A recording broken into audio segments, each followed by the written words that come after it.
Ramzan special में आज मैं लेकर आई हूँ बहुत ही टेस्टी और बहुत ही आसान लेयर वाले अंडे पराठे की रेसिपी। लेयर वाला पराठा बनाने की ये टेक्निक इतनी आसान है कि आप कुछ ही मिनटों में बहुत सारे पराठे बना सकते हैं। तो शुरू करते हैं आज की रेसिपी। अस्सलाम वालेकुम, welcome to Muslims kitchen. Layer वाला अंडा पराठा बनाने के लिए यहाँ पर लेंगे 2 कप आटा, हाफ़ टी स्पून इसके अंदर नमक डाल लेंगे और थोड़ा थोड़ा पानी डालकर इसको अच्छी तरीके से गूंद लेंगे। यहाँ पर आटा आपने ऐसे ही गूंदना है जैसे आम रूटीन में आप गूंदते हैं।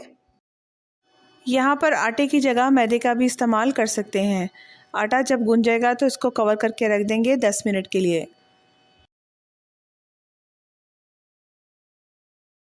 यहाँ पर 10 मिनट हो चुके थे, आटा भी बहुत अच्छे तरीके से सेट हो गया है। अब इसमें से एक पेड़ा निकाल लेंगे पराठे के लिए।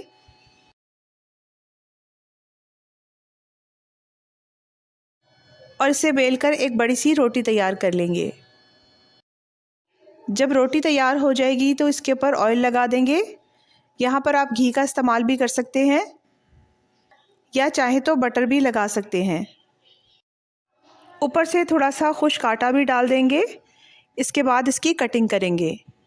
नाइफ़ के ज़रिए हमने ऊपर से नीचे से इस तरह कटिंग करनी है कि सेंटर में से रोटी हमारी कट ना हो। इस टेक्निक से जब हम पराठा तैयार करते हैं तो वो बहुत ज़्यादा लेयर्स वाला बनता है और बहुत सॉफ्ट बनता है। ऊपर वाले हिस्से को एक दूसरे के ऊपर रखकर इस तरीके से फ़ोल्ड कर देंगे। इसी तरीके से नीचे वाले हिस्से को भी फ़ोल्ड कर लेंगे।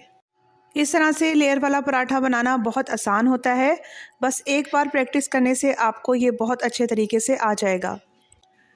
अब सबसे पहले सेंटर में ऊपर वाला हिस्सा रखेंगे और उसके ऊपर नीचे वाला हिस्सा रख देंगे। इस तरह से लेयर वाला पराठा बनाना बहुत आसान होता है। बस एक बार प्रैक्टिस करने से आपको ये बहुत अच्छे तरीके से आ जाएगा। इस तरह से एक ही बार में आप काफ़ी ज़्यादा पराठे बनाकर रख सकते हैं। स्पेशली रमज़ान में आपको इस रेसिपी से बहुत ज़्यादा फ़ायदा होगा, तो अभी से ये रेसिपी सेव कर लें। अंडे वाले पराठे बनाने के लिए यहाँ पर अंडों का ऑमलेट तैयार कर लेते हैं। प्लेट के अंदर डालेंगे 2 अंडे, हाफ़ टी स्पून इसमें नमक ऐड कर देंगे, हाफ़ टी स्पून ही इसमें काली मिर्च का पाउडर ऐड कर देंगे। आप चाहें तो यहाँ पर चिली फ्लेक्स या रेड चिली भी ऐड कर सकते हैं। थोड़ी सी यहाँ पर हरी मिर्चें, हरा प्याज ऐड कर देंगे और धनिया डाल देंगे। थोड़ा सा यहाँ पर मैं लहसुन भी ऐड कर रही हूँ और अच्छी तरीके से इसको मिक्स कर लेंगे। तो इस तरह से सिंपल सा ऑमलेट हमारा रेडी हो जाएगा। अब हमने जो पराठा तैयार किया था वो इस ऑमलेट के अंदर डाल देंगे और एहतियात से इसकी साइड को चेंज कर देंगे। पैन को या तवे को पहले ही मीडियम फ्लेम के ऊपर गरम कर लेंगे। साथ ही इसके ऊपर थोड़ा सा ऑयल भी लगा देंगे। पराठे को अंडों में से निकालते हुए दोनों हाथों से उठाएंगे और गरम गरम पैन के अंदर डाल देंगे। जब ये एक साइड से पक जाएगा तो इसकी साइड को चेंज कर देंगे और जैसे जैसे ये पराठा पकता जाएगा ये इतना ही फ्लफ़ी होता जाएगा और अंदर से बहुत ज़्यादा सॉफ्ट बनेगा। और ये देखिए कितने अच्छे तरीके से ये फूल चुका है।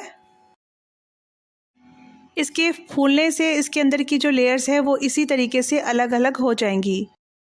यहाँ पर ना ही हमने कोई मैदा यूज़ किया है, ना ही कोई बेकिंग पाउडर। उसके बावजूद भी ये पराठे इतने सॉफ्ट बने हैं कि मुंह में जाते ही घुल जाते हैं। बड़ों के साथ बच्चों को भी ये बहुत पसंद आते हैं। तो ऐसी ही झटपट बनने वाली रेसिपीज़ स्पेशली रमज़ान के लिए देखना चाहते हैं तो मेरे चैनल को सब्सक्राइब करें, वीडियो को लाइक और शेयर करें। Thank you for watching.